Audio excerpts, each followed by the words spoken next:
नमस्कार दोस्तों, मैं आप लोग के साथ आज जुड़ चुके हैं और आपका स्वागत है एक बार फिर से मेरे YouTube channel Arya math institute में। तो आज का हमारा कुछ प्रश्न है, उन प्रश्नों पे हम डिस्कस करेंगे। प्रश्न क्या है वो आपको बोर्ड पे दिख रहा है। बोर्ड पे लिखा हुआ है फर्स्ट पॉइंट, पढ़ाई क्यों जरूरी है। हमारा फर्स्ट क्वेश्चन क्या है, पढ़ाई क्यों जरूरी है।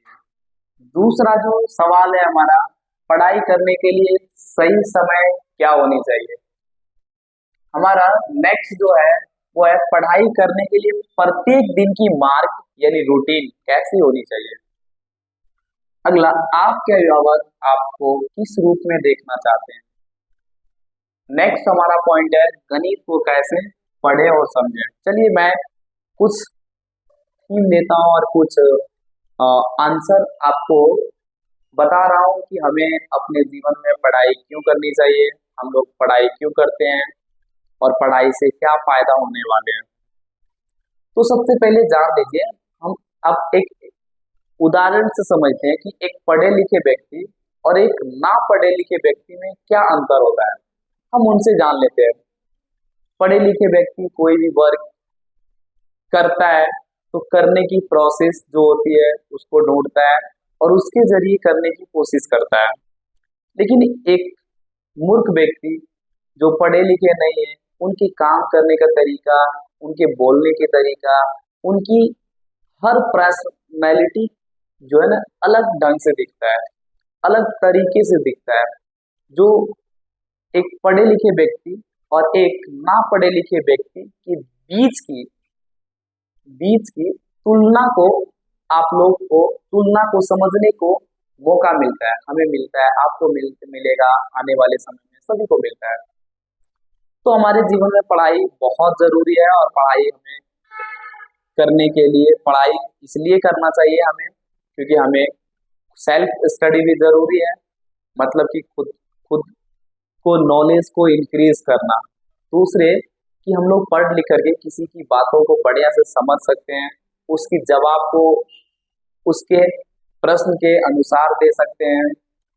तो अगली चीजें हैं कि हम कहीं बाहर जाते हैं तो हमें अगर नॉलेज है तो हम दूसरों के सामने बढ़िया से बात कर पाते हैं, उनकी बातों को हम समझ पाते हैं। और अगर नहीं, सपोज डेट मुझे हिंदी नहीं आती मान लीजिए, और अगर मैं हिंदी बोलने वाले देश जैसे भारत में रहता हूँ और मुझे हिंदी नहीं आती है और हमारे देश में हिंदी काफी बोली जाने वाली भाषा है, तो सपोज डेट अगर नहीं समझ रहे हैं तो हम उनसे कैसे बात करेंगे, बात करने में समस्या होगी। तीसरी चीज, अगर आप पढ़ेंगे, अगर आप मान लीजिए कि पढ़ाई करते हैं, पढ़ाई को बहुत इंपॉर्टेंस दे रहे हैं, पढ़ाई को बहुत ज्यादा वैल्यू दे रहे हैं, तो इस कंडीशन में कहने का मतलब ये हो गया कि आप वैल्यू देने से आपकी पढ़ाई, अगर मान लिया जाए कि आपकी पढ़ने की समय सीमा बढ़ जाती है, आपकी पढ़ाई में पकड़ मजबूत होने लगती है, तो इस कंडीशन में आपको कंसिस्टेंसी कैसे बनाए रखना चाहिए, आप कैसे उसको कंटिन्यू कर पाएंगे, ठीक है ना। मैं इसके बारे में भी आगे बताऊंगा, लेकिन सबसे पहले हमें पढ़ाई क्यों करनी चाहिए। हमें खुद की ज्ञान को इंक्रीज के लिए, बढ़ाने के लिए। दूसरी चीज, हमारा हर एक स्टूडेंट का एक लक्ष्य होता है, अचीव होता है, टारगेट होता है, उसको टच करने का प्रयास करता है।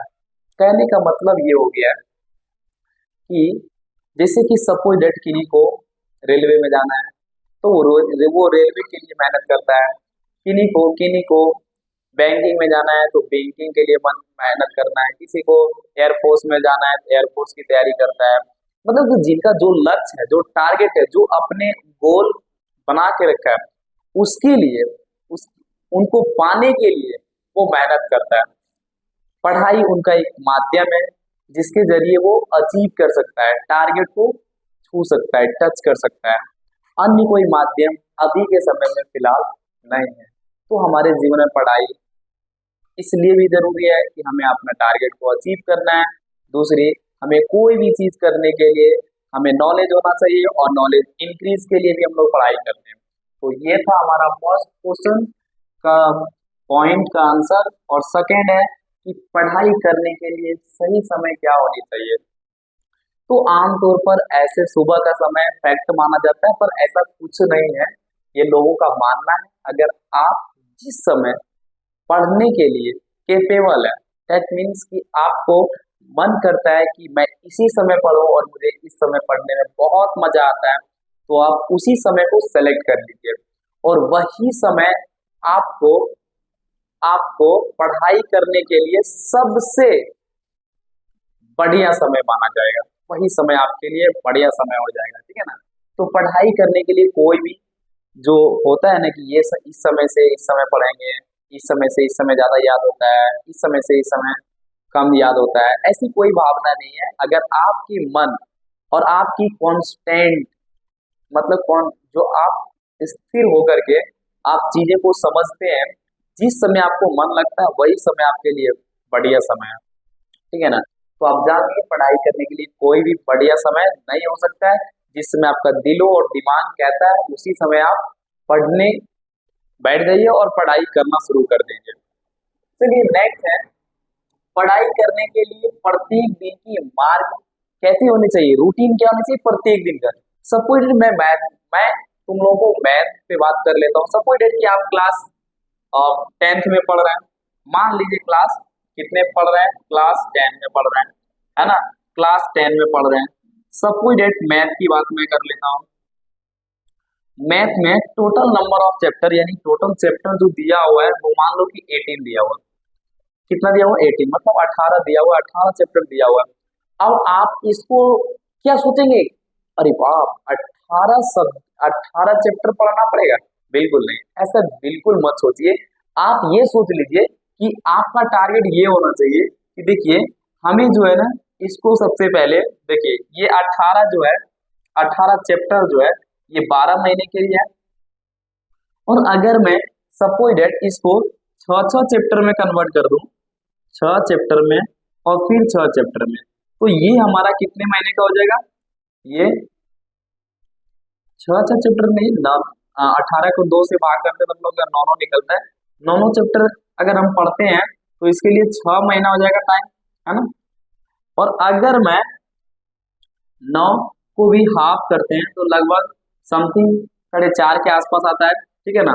तो आप 5 भी मान सकते हैं, वो आप पे डिपेंड कर सकता है, यानी 4.5 यानी लगभग लगभग मान लीजिए अच्छा रहेगा 5 चैप्टर, ठीक है ना। एक मंथ में 5 मान लीजिए और एक मंथ में आप 4 मान लीजिए, तो 5 4 9 हो गया, ठीक है ना। अब कहने का मतलब इसको पढ़ने के लिए आपके पास कितना समय आ जाता है, इसको भी आप करते हैं तो हमारा 3 मंथ का कुछ जाता है ना, 3 मंथ का। अब अगर इसको हम हाफ कर देते हैं तो यहाँ तो आपको साफ पता चल गया कि यहाँ पे कितने चैप्टर है, 2 चैप्टर। यहाँ पे कितने चैप्टर हैं, मान लिए किसी में एक में 3 मान लिए, किसी में 2 मान ली। बेसिकली इसलिए मान लीजिए क्योंकि देखिए कहने का मतलब 5 को हाफ नहीं कर सकते, लेकिन 2 पार्ट में तो बांट सकते हैं, और 2 पार्ट में बांट दिया। 3 महीना में आप सपोज डेट 45 दिन होता है, ये 90 दिन होता है, 90 दिन। और अगर आप चाहें इसको करते हैं तो 45 दिन, कितना, क्या हम 45 दिन में 2 चैप्टर या 3 चैप्टर नहीं पढ़ सकते हैं? 100% पढ़ सकते हैं। और पढ़ाई के लिए एक छोटा सा समय सेट करिए जिसमें आपको मन लगता हो, जिस समय को आप every day each and every day they सकते हैं, जिस समय को आप किसी भी दिन अब्सेंट नहीं कर सकते हैं, चाहे कुछ भी हो। आपको डेली मार्क की तरह डेली का कंसिस्टेंसी बनाए रखने के लिए आपको जो समय आपको देनी चाहिए वो each and every day set कर लीजिए। फिर आपका समय धीरे धीरे यूं ही बढ़ता चला जाएगा, तुम्हें पता भी नहीं चलेगा कि अरे वाह मैंने तो 30 मिनट पढ़ना शुरू किया था और आज हमारा समय पढ़ने का जो समय सीमा है, जो टाइम का ड्यूरेशन है, वो 9 घंटा 8 घंटा 6 घंटा में कैसे बदल गया। तो ये जो है ना आपका कंसिस्टेंसी ही बदल सकता है, मतलब लगातार करने के गुण होनी चाहिए, ठीक है ना। तो पढ़ाई करने की मार्ग जो है आप हर एक सब्जेक्ट में ऐसे बना लेंगे तो शायद कि 1.5 महीने यानी कि कम से कम ये 45 दिन के आसपास में आपको एक या दो चैप्टर, किसी में एक चैप्टर ही पढ़ने को मिले, कोई कोई सब्जेक्ट में ऐसा हो सकता है, संभव है, क्योंकि मैथ में 18 चैप्टर, ऐसा नहीं कि आप भूगोल यानी कि जियोग्राफी में भी आपको 18 चैप्टर ही मिलने वाला, ऐसा कुछ नहीं है। किसी कोई सिलेबस, मैथ से सिलेबस सबका नॉर्मल ही होता है, भले टॉपिक अलग अलग होता है, पर आप चाहें तो इस तरह से जो है ना डेली मार्क का रूटीन बना करके और आप जो है ना पढ़ सकते हैं। मैंने 45 दिन का वर्क बताया आप लोग को, आप 45 दिन का वर्क नहीं, आप 45 का हाफ भी कर लीजिए, 22 दिन कर लीजिए, ठीक है ना, 22 दिन का वर्क कर लीजिए तो आपका एक एक चैप्टर करके आएगा, आप एक एक चैप्टर पढ़िए। 22 दिन में आप डेली का रूटीन बना लिए, मुझे 1 घंटा पढ़ना है तो पढ़ना है, मुझे 2 ही घंटा पढ़ना है तो उतना ही पढ़ना है। आप डेली का टारगेट बना करके आप उन अचीव को, मतलब उन टारगेट को हर दिन कंप्लीट करिए, फिर देखिए आपकी कंसिस्टेंसी आपको किस रूप से बदल देता है। आपको पता ही भी नहीं चलेगा कि बोले ना समय का ड्यूरेशन कब बढ़ जाएगा, तुम्हें लगने लगेगा यार इतने में नहीं हो रहा है, इतना में नहीं हो रहा है, थोड़ा सा बढ़ाना चाहिए, और थोड़ा थोड़ा थोड़ा थोड़ा ही ड्यूरेशन बढ़ जाएगा।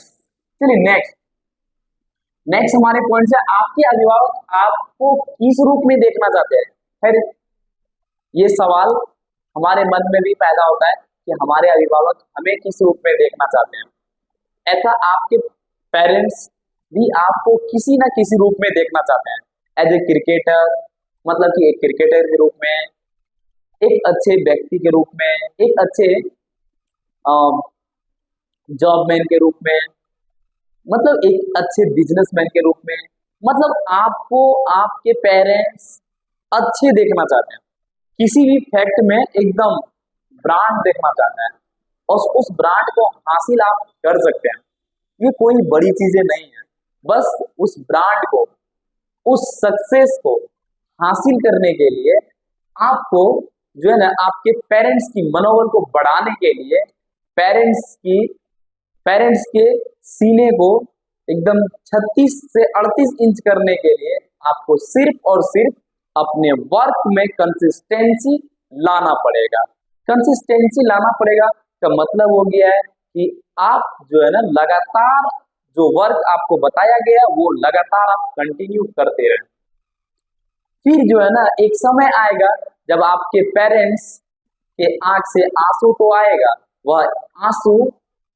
वह आंसू एक खुशी की आंसू होगी, और हम चाहते हैं कि आपके पेरेंट्स को भी आप चांस दीजिए, मौका दीजिए, मेहनत करके दिखाइए, और ये खुशी की आंसू उनको भी लाने का मौका दीजिए, ताकि आपके नाम पे, आपके सक्सेस के नाम पे आपके पेरेंट्स, आपके पड़ोसी, आपके आसपास के लोगों को कुछ न कुछ जो है ना उपहार के रूप में दे सके। ठीक है ना, उपहार के रूप का मतलब यहाँ पे हो गया, मान लीजिए आपकी खुशी में आसपास के लोगों को मुंह मीठा करने के लिए लड्डू खिला दिया है, रसगुल्ला खिला दिया है, तो ये आपको सोचना पड़ेगा, आपको करना पड़ेगा कि आप इसको कितना जल्दी और आप कितने मेहनत से इसको हासिल किए। ये आपको कंसिस्टेंसी यानी कि लगातार मेहनत बनानी होगी। अगला आपका पॉइंट है गणित को कैसे पढ़ें और समझें। आमतौर पर लोगों को गणित का सब्जेक्ट जो है ना बहुत अलग ढंग से देखता है, मतलब अलग तरीके से देखता है। ढंग हमारा एक मतलब बोल चाल वाला लैंग्वेज है, तो इसे आप लोग जो है ना तरीका समझ लीजिए, क्योंकि हमारे आसपास के लोगों में ढंग कुछ ज्यादा ही बोले जाते हैं, इसलिए हमसे भी निकल जाता है, तो तरीका हुआ। ठीक है ना, कहने का मतलब हो गया कि आप गणित को कैसे समझें, आप गणित को आसान कैसे बनाएं, क्योंकि लोगों को आमतौर पर विद्यार्थी को सबसे डिफिकल्ट सब्जेक्ट गणित ही लगता है।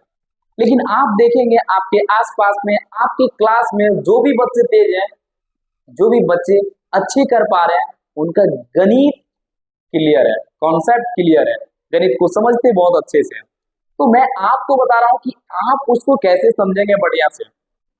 आपको जानने के लिए क्या करनी पड़ेगी, आपको कैसे बनाना पड़ेगा, कैसे करना पड़ेगा। सपोज आप कोई एक चैप्टर ले लीजिए, मैं एक चैप्टर ले लेता हूं, जैसे गणित का एक चैप्टर ले लेता हूं, मान लीजिए कि वास्तविक संख्या। ठीक है ना, वास्तविक संख्या। आपको इसके बारे में डिटेल पूर्वक जानने के लिए सबसे पहले आपको समझना होगा कि वास्तविक संख्या होता क्या है। फर्स्ट यानी कि प्रथम। द्वितीय जो है कि गणित का इस चैप्टर का यूज हमारे डेली लाइफ में कहाँ है, किस प्रकार से होता है, ये जानना होगा, ठीक है। दूसरी चीज है, इन चैप्टर को जानने के लिए और क्या क्या चीजों को जानना पड़ेगा।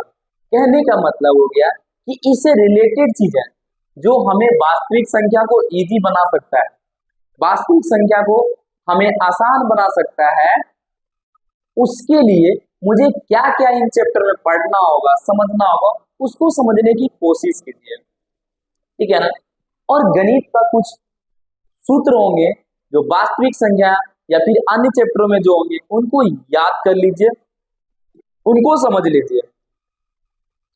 फिर अगर आप इस तरह से पढ़ने का तरीका बनाते हैं और पढ़ते हैं तो 100%, मैं 110% गारंटी के साथ कहता हूं कि आपका मैथ गणित यूं ही इजी हो जाएगा।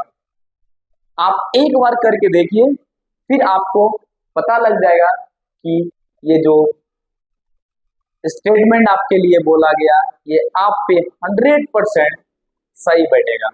चलिए, तो आज के वीडियो में हम लोग बस कुछ सवाल का जवाब जानने की कोशिश किया हूं और मैं उन क्वेश्चन का आंसर देने का प्रयास किया हूं। तो आप जो है ना पढ़ने का एक थीम बनाइए और अच्छी बात है कि आप अपने वर्क में, आप अपने पढ़ाई में सफलता हासिल करिए, यही हमारा उम्मीद है। थैंक यू, मिलेंगे नेक्स्ट वीडियो में।